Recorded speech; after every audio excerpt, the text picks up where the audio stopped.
So I always ask the question, what would you like to do if money were no object? How would you really enjoy spending your life?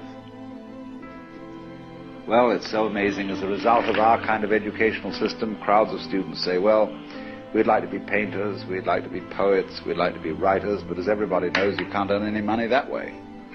Or another person says, well, I'd like to live an out-of-doors life and ride horses. I say, do you want to teach in a riding school? Let's go through with it. What do you want to do? When we finally got down to something which the individual says he really wants to do, I will say to him, you do that.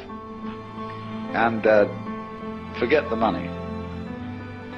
Because if you say that getting the money is the most important thing, you will spend your life completely wasting your time.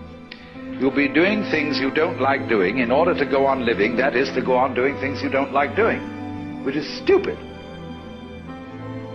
Better to have a short life that is full of what you like doing than a long life spent in a miserable way. And after all, if you do really like what you're doing, it doesn't matter what it is, you can eventually turn it, you could eventually become a master of it. It's the only way to become a master of something, to be really with it.